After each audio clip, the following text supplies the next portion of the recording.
नमस्कार बच्चों, बीए तृतीय वर्ष के विद्यार्थियों का स्वागत है। सुमित्रानंदन पंत की कविता एक तारा, जिसका अंतिम जो भाग है उसका हम व्याख्या करने जा रहे हैं। इसमें जो सितारा जो अकेला है उसको लेकर व्यक्ति के हृदय में जो आकांक्षाएं उपस्थित रहती है और वो आकांक्षाएं एकाकीपन से पूर्ण नहीं हो सकती। एक अकेला तारा कुछ नहीं कर सकता। उसी को लेकर कवि यहाँ लिखते हैं, आकांक्षा का उच्छ्वसित वेग, मानता नहीं बंधन विवेक। छायावादी कवि हैं। इनके जो भाव हैं वो बहुत ही गहरे हैं। कवि यहाँ कहना चाह रहे हैं कि संसार में प्रत्येक व्यक्ति का जो हृदय है उसमें आकांक्षाएं भरी हुई है, इच्छाएं भरी हुई है, उसका प्रखर और प्रबल वेग है उसमें। मानता नहीं बंधन विवेक, और विवेकशीलता का बंधन वो आकांक्षाएं नहीं मानती है, और उसका परिणाम ये होता है कि आकांक्षाएं अदमनीय हो जाती है, उनको दबाया नहीं जाता, बड़ी तीव्र हो जाती है। चिर आकांक्षा से ही थर थर उद्वेलित रे अहरह सागर। आपने देखा होगा बच्चों, समुद्र जो है वो हमेशा उद्वेलित रहता है, बड़ी बड़ी लहरें उसमें बनती है, मिटती है, बनती है, मिटती है और लहराता रहता है।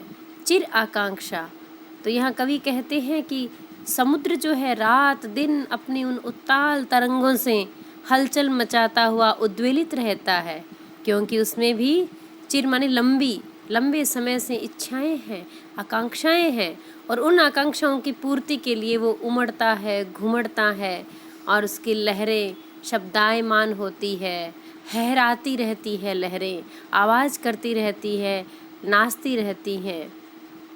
अविरत इच्छा ही में, अविरत माने लगातार, इस लगातार जो इच्छा में ही नर्तन करते अबाध, अबाध माने बिना किसी बाधा के, नर्तन माने नृत्य करते हैं। रवि सूर्य, शशि चंद्रमा, उडुगन माने सितारे। कवि कहते हैं कि इस प्रकार सूर्य, चंद्रमा और अन्य जो नक्षत्र और सितारे हैं वे भी निरंतर उद्वेलित होने वाली इच्छा और आकांक्षा के कारण ही गतिशील बने रहते हैं। चंद्रमा पृथ्वी के चक्कर लगाता है, पृथ्वी सूर्य के चक्कर लगाती है। तो वस्तुतः ये जो आकांक्षा रूपी बंधन है, इससे छुटकारा पाना बहुत ही कठिन है। दुस्तर आकांक्षा का बंधन, यहाँ पे कवि ने आकांक्षा के बंधन को बहुत ही दुस्तर, जिसे पार नहीं किया जा सकता, इतना उसको गहरा बताया है कि बहुत ही दुस्तर है ये आकांक्षा का बंधन। रे उडू क्या जलते प्राण विकल, प्रश्न कर रहा है कवि उडू माने सितारे से, एक तारे से, कि क्या तुम्हारे भी प्राण व्याकुल होकर जल रहे हैं? अरे चमकीले सितारे, तू निरंतर क्यों जलता रहता है? क्या नीरव नीरव नयन सजल, नीरव बने बिना आवाज के, एकदम मौन रहकर, कि तू क्यों जलता है? क्यों व्यथित होकर चुपचाप नेत्रों को आंसू से पूर्ण बनाए रखता है? सजल आंसुओं से परिपूर्ण, जल से परिपूर्ण। जीवन निसंग रे व्यर्थ विफल, इस तरह अकेले में व्यथित बने रहना कहाँ तक उचित है? इस संसार में निसंग अर्थात एकाकी जीवन व्यर्थ और निष्फल रहता है। अकेलापन जो है वो भार बन जाता है। कवि ये कहना चाहते हैं, एकाकीपन का अंधकार दुस्सह है इसका मूक भार, इसके विषाद का रे न पार। कवि यहाँ कहते हैं दुस्सह माने जो सहन नहीं किया जा सके, मूक माने मौन, विषाद माने दुख, एकाकीपन का अंधकार। तुम भी अकेले हो, तुम्हारे एकाकीपन से रात्रि के इस अंधकार समूह को नहीं मिटाया जा सकता। एक अकेला सितारा पूरे अंधकार को नहीं हरण कर सकता। और कवि कहते हैं इस अंधकार रूपी निराशा के भार से, क्योंकि यहाँ जो निराशा है, अंधकार जो है वो निराशा का प्रतीक है जीवन में, और इस अंधकार रूपी निराशा के भार से तुम्हें छुटकारा नहीं मिल सकता, क्योंकि संसार को एकाकीपन की व्यथा से पार करना कठिन है, क्योंकि एकाकीपन की व्यथा का कभी अंत नहीं हो सकता, और जीवन में जितनी भी आकांक्षाएं हैं उनकी पूर्ति भी संभव नहीं है, और एकाकीपन से व्यथाओं का विस्तार होता है। अतः यह नितांत जो अकेले रहने की जो व्यक्तिवादी प्रवृत्ति है उसको कवि ने थोड़ा अनुचित ठहराया है। मानवीकरण अलंकार के माध्यम से यहाँ सितारे से वो बात कर रहे हैं। एक तारे की जो व्यथा है वो एक एकाकी व्यक्ति की व्यथा के माध्यम से व्यक्त कर रहे हैं। चिर अविचल पर तारक अमंद, जानता नहीं वह छंद बंध।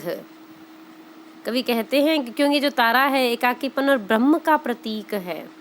आकाश में चमकने वाला तारा चिर अविचल, लंबे समय से स्थिर है। अविचल जो अपने स्थान से विचलित नहीं होता, अविचल और अतीव उज्जवल है।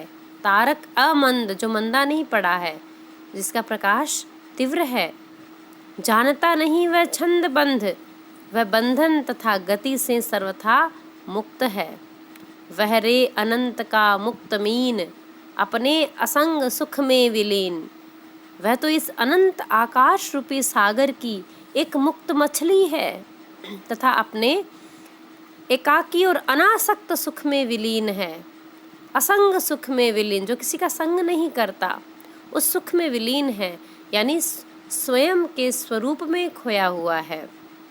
और स्वयं का स्वरूप यानी ब्रह्म का स्वरूप, क्योंकि ब्रह्म सत्य जगत मिथ्या, स्थित निज स्वरूप में चिर नवीन। अर्थात वह अनंत आकाश में जो चमकने वाला एक तारा है वो ब्रह्म के प्रकाश का प्रतीक है। उसमें एकाकीपन होने से, सांसारिक बंधनों से, आसक्ति से वो बिल्कुल परे है। और इस तरह वह ब्रह्म ज्योति के समान अपने रूप में चिरकाल से, लंबे समय से स्थिर होते हुए भी निर्मलता से एकदम नवीन है। निष्कंप शिखा सा, वह निरुपम।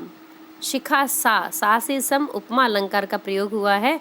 निष्कंप, बिल्कुल भी कंपायमान नहीं होता है। वह तो नहीं हिलने डुलने वाली जो अनोखी लौ होती है ना, शिखा लौ को कहते हैं, वैसा निरुपम, उसको कोई उपमा नहीं दी जा सकती है। भेदता जगत जीवन का तम, और वह सांसारिक जीवन में व्याप्त जो अज्ञान का भेद है, जो अंधकार है, उसका भेदन करता है। वह शुद्ध प्रबुद्ध शुक्र वह सम। अब यहाँ कवि कहते हैं कि वह जो ज्योति स्वरूप सितारा है वो तो एकदम शुद्ध है, प्रबुद्ध, बिल्कुल बुद्धि से युक्त है, सचेतन है, और शुक्र तारे के समान बिल्कुल चमकीला और तेज से परिपूर्ण है। बच्चों, यहाँ पर जो हमारी जीव आत्मा होती है वो आत्मा शुद्ध बुद्ध चेतन होती है, और यहाँ पर उस सितारे को कवि ने शुद्ध बुद्ध चेतन बताया है। आगे कहते हैं गुंजित अलीसा, यहाँ पर भी उपमा है। अली भंवरे को कहते हैं निर्जन अपार, निर्जन जन विहीन लोग, सुनसान, अपार जिसका कोई पार नहीं पाया जा सके। मधुमय लगता घन अंधकार, हल्का एकाकी व्यथा भार, व्यथा माने पीड़ा। जगमग जगमग नभ का आंगन, लद गया कुंद कलियों से घन, वह आत्म और यह जग दर्शन। बच्चों, बहुत ही गहराई के साथ आध्यात्मिक भाव भर दिए हैं पंत जी ने, प्रकृति का सूक्ष्म निरीक्षण करते हुए और उस अकेले सितारे को देखते हुए। पहले तो उसको सांसारिक व्यक्ति समझकर, आकांक्षाओं से परिपूर्ण समझकर उसके हृदय की व्यथा का चित्रण किया है, लेकिन तुरंत ही उनके दिल में आता है कि ये तो ब्रह्म का प्रतीक है, जो कि शुद्ध बुद्ध और पूर्णतया चैतन्य है, असंग है ये, और ये अपने स्वरूप में स्थित है। तो कवि कह रहे हैं गुंजित अलिसा, यानी सुनसान जो यह आकाश है, इसमें भंवरे के गुंजन के समान घने अंधकार में अतीव मधुर लगता है, परंतु यह एकाकीपन की व्यथा से कुछ क्षीण भी रहता है। हल्का एकाकी व्यथा भार, एकाकीपन की जो व्यथा है उसके भार से कुछ, यहाँ हल्का का मतलब क्षीण, दुबला रहता है। जगमग जगमग नभ का आंगन, उस एक तारे के प्रकाश से सारा आकाश उसी प्रकार जगमगाता रहता है जिस प्रकार ब्रह्म की निर्मल ज्योति से ये संसार आलोकित होता रहता है। कैसे?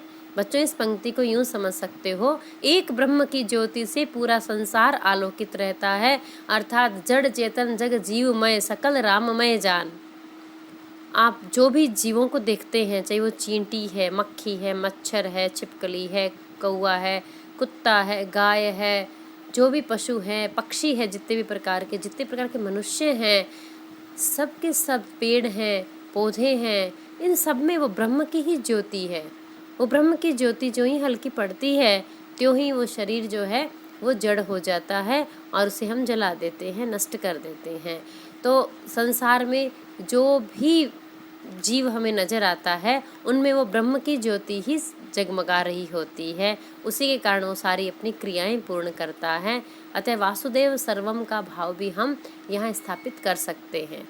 और इसी प्रकार कवि कहता है कि जिस प्रकार ब्रह्म की निर्मल ज्योति से ये संसार आलोकित होता रहता है, और वह कुंद या कुंदेंदु, कुंद सफ़ेद कली होती है, कुंद की शुभ्र सुंदर कलियों के समान अपनी रश्मियों से, जो उसकी रश्मियां हैं, जो उसकी किरणें हैं, उन किरणों से धरती को भरता रहता है, और वह नितांत आत्मनिष्ठ होता हुआ भी समस्त संसार में नवीनता का संचार करता है। वह तो आत्मा का प्रतीक है, और ये जग का दर्शन है, संसार का दर्शन है कि जब तक आकांक्षाएं रहती है, व्यक्ति को बार बार जन्म मरण में आना पड़ता है। जब तक उसकी आकांक्षाएं पूरी नहीं हो जाती, तब तक उसे यहाँ अलग अलग योनियों में भटकना होता है। इसमें बड़ी सुंदर प्रतीक योजना के माध्यम से भावों की अभिव्यक्ति की है कवि ने, और लाक्षणिकता का प्रयोग किया है। और इसके साथ ही इसमें हम देखते हैं कि अपने जो आध्यात्मिक भाव भरे हैं कवि ने, और जो शाश्वत सत्य बताने की कोशिश की है, वो ब्रह्म ज्योति का सितारे को प्रतीक बताकर सांसारिकता से उसे मुक्त और बड़ा ही निर्मल दर्शाया है। इसमें अनुप्रास तो है ही, जगह जगह पर रूपक और उपमा अलंकारों का भी प्रयोग हुआ है, और प्रतीकों का भी प्रयोग किया गया है। अभी इतना ही। धन्यवाद बच्चों।